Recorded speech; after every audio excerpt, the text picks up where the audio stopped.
amazing race. The Total Dakar Rally, where anything can happen, and probably will. Exclusive to Supersport. We've been away in the Dakar Rally and picked up malaria, so thanks for crawling out of your bed to be here. Thank you. Yeah, are we sure it's malaria? Let's not go there. Let's give me the first question then. Nissan Motorsport, based at Kyalami in Midrand, was charged with building the two hard bodies for this event. How did that all come about? Well, earlier on in the year, Alec Poole, who's the Nissan Motorsports Europe General Manager, came to look at the Sugar Belt event and saw the potential of our hard body. That was the event that Janelle de Villiers won.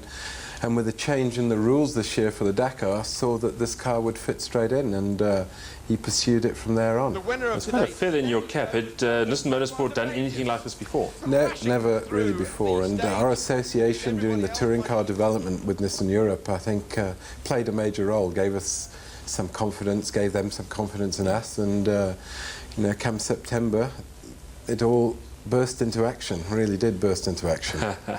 Just explain how it works, because you sort of went there as a privateer, but you had Nissan backing. Well, what has happened, the Sud competition have represented Nissan for the last 16 years, off and on, at various levels of, I suppose, money, to put it in a better word, and they've used the Pathfinder and previous to that the Nissan Patrol, but this was the first year really they've been trying to get up the ladder, and they really wanted to try and challenge Mitsubishi, and they saw us as a good option. Anybody who was watching the coverage on Supersport would have sat there looking at those red hard bodies and really wishing them sort of over the finishing line. And in fact, they did end up winning 5 of the stages, but not overall. Well, I think for us, the great part was to be competitive straight off. We, on all of the stages which represented pretty much our off-road scene, we won, and we would have led till halfway had it not been for a speeding fine infringement, and we lost a plug electrode on the engine through one fault or another. So basically we would have led till halfway, and I think that was really exciting. Yeah. That's the good news. Were there any areas that you were disappointed in, things you might do differently next time? For sure. We were not going to win the event after all because of our performance in the Sahara and the deep dunes. We had no experience of this, and we didn't have the correct information to develop the vehicles, and there wasn't enough time. Yeah. We needed the tyre deflation system to be anywhere near competitive, and we needed some more cooling capacity in the engine, and those really go hand in hand, because you have to get out to deflate the tyres. Then when you want to start pushing on the rocky sections, you end up with punctures, so they have to stop and pump the tyres out.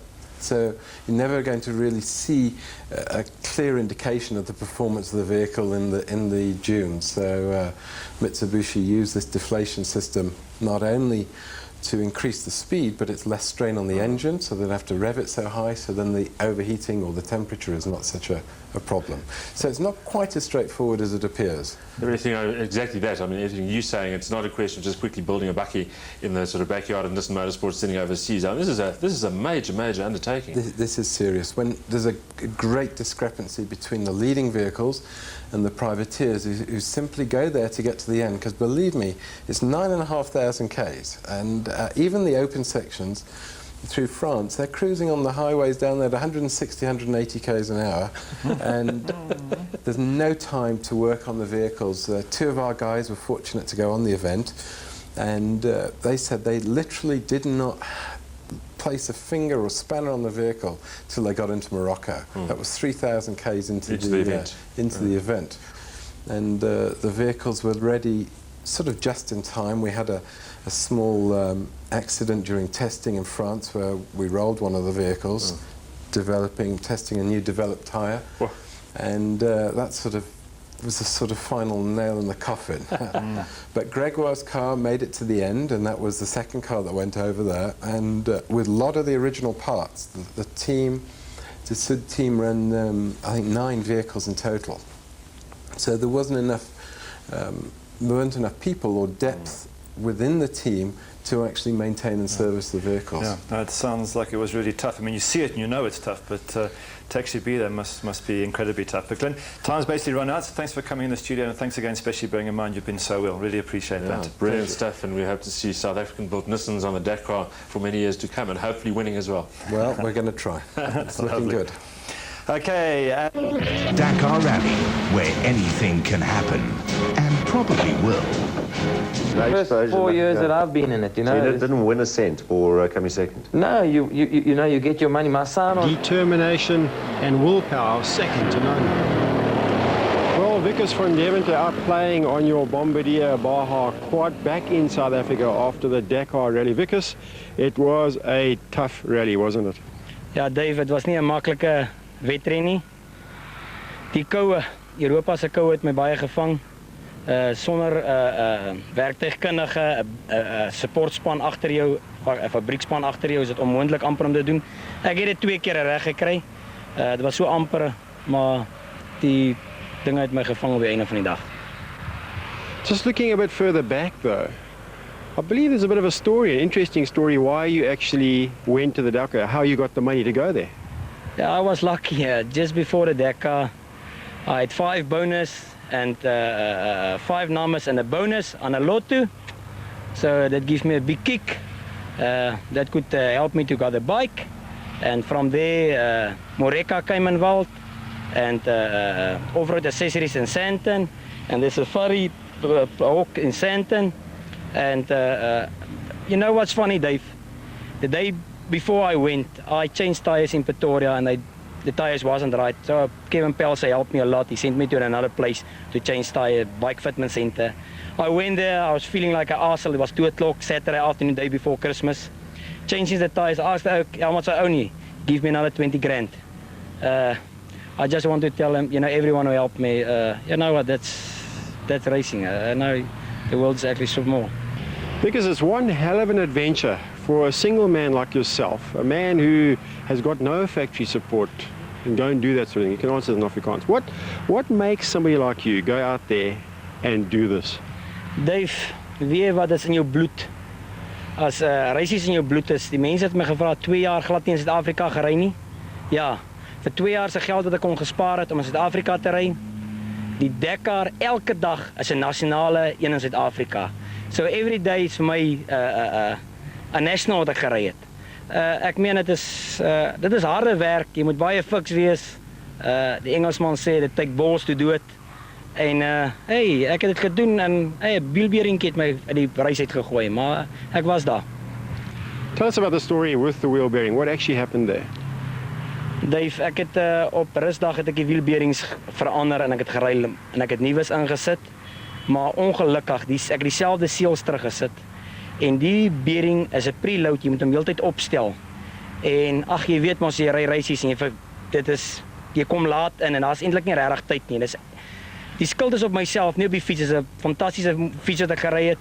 Ek moes hom nog 'n bietjie opgestel, ek het nie gedoen nie. Dit het my gevang.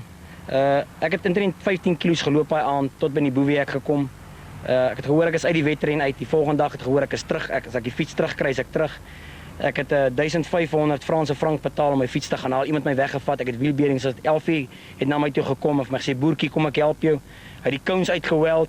Ek het teruggesit, maar sonder seels in daai sand is dit onmoontlik. The whole story about the Dakar is more about the privateers. We see on television, obviously, only the front runners, really. They concentrate on that. The story of the privateers, though, actually is the story of the Dakar. Would you agree with that? Ja, die privateers is die mense wat die wedren maak. Sonder 'n fabriekspan, as jy sien in die aand hoe die ouens inkom, sit en huil. Hy's moeg, hy wil nie in sy fiets werk nie. Jaco is 'n oliemaatskappy in Frankryk wat dit borg. Hy kry 65 kg so 'n AMI trommel wat jy daar aanpak, 2 wiele wat jy aansit. Maar Dave, daai mense is my soos familie. Ek noem almal Jaco, elke Fransman is Jaco. As ek sê Jaco, het ek 'n yskoue Coke. As ek sê Jaco is spanner, dan het ek 'n spanner in my hand. Die mense is vir my wonders verrig. Ek jou vertel, my oppompmatras, ek het die jaar soos 'n koning gegaan met 'n oppompmatras, het in die vliegtuig gebly. Ek het hom nie in die oggend opgeslaan nie, ek het hom net so in die vliegtuig gelos. Vanaand as ek daar kom, maar heel eers het my sê, "Vico, your bet is there." Dan weet ek, jy het 'n baie goeie, jy reg genade bande met die mense en is baie lekker. Apart from that camaraderie, there must be an incredible feeling from yourself and other competitors when you're out in the middle of the desert. What's that like? Here, Dave. Trane rol van al die kant af. Ek meen al die effort wat jy insit, 11,000 kilos wat jy ry en ewe skielik is jy uit. Nee, dit is baie hard. Ek sê vir jou sê wat, ek glo nog steeds, ouetjie wat nie in die army was nie, het sal moeilik wees vir hom te maak. Die army het ons hard gemaak, dis hoekom ons dit kan doen. We're not talking about the Wehrmacht now, but tell me something. Is there any special skill that you need to ride a quad through that Dakar rally? Do you have a special skill for that, or do you think anybody could do it? Miskien kan, ek hoop enigeen kan dit doen, maar ek persoonlik glo, nee, glad nie. Daai kameelgras maak jou klaar. Die dae so lank, ek meen dit is nie, jy ry, jy sien mense, jy stop as 'n boom, daar's niks, dis net jy en jou fiets. Nee, ek glo nie, ek dink alles is in jou kop en jou hart. Jou kop moet reg wees, jy moet van dag 1 af vir jou sê, jy sal en jy gaan wen, en jy sal op die einde uitkom, dan sal jy dit doen. As jou kop reg aan is en jy wil 'n ding doen, dan sal jy dit doen. One question I've just got to ask you. Apparently you don't wear socks. What's the story there? Nee, kouse is vir foefies in my lewe. Hannes Grobler was daar en Richard Leek en die heel eerste ding wat ek vir hulle my skoene uitgetrek. Geen kouse nie. Nee, ek is nie ou vir kouse nie. Kouse is vir foefies. Ek glo nie aan kouse nie. Weet as die skoene my begin druk, dan ry ek net al hoe harder. Finally, what's Vickers van Deventer going to be doing this year, and will you be going back to the Dakar? Ja, Dave, 100% terug Dakar toe. Ek het 'n paar wedrenne oor see gekry. Ek ry die 23ste van volgende maand Toekei. Die wedren met die meeste spectators in die wêreld, 250,000 spectators by die wedren. Ek gaan hom doen die 23ste. Dan gaan ek terugkom. Ek sal nou kyk of daar vir my iets bymekaar is om in Suid-Afrika te ry. Ek wil graag 'n paar nasionale wedrenne in Suid-Afrika ry. Die Master Rally wat in Rusland is, definitief, ek gaan hom definitief doen. En dan gaan ek Pont-Aven ry in Frankryk. Ja, dis wat my wedrenne vir volgende vir die jaar. All the best, Vickers, and hope it goes really well for you this year. Any message to your viewers and fans out there? Ja, ek wil net vir die mense op Lichtenburg sê, jy weet, daar's goeie mense. Ons praat van die leeu. Wiets meubelvervoer het my baie gehelp het en ondersteun het. Ek wil net vir hulle sê baie dankie, my vrou en kinders, my familie, al die boere en die mense in die Noordwes. Baie dankie vir al hulle support, baie dankie. Vickers, thanks very much for telling us your story about this year's Dakar Rally. It really is an incredible story. What Vickers fails to tell us, though, the story is like in Europe. He had to sleep on cold concrete floors outside of the hotels without a sleeping bag because he hadn't got a booking in those hotels. Everything, of course, was chock-a-block full.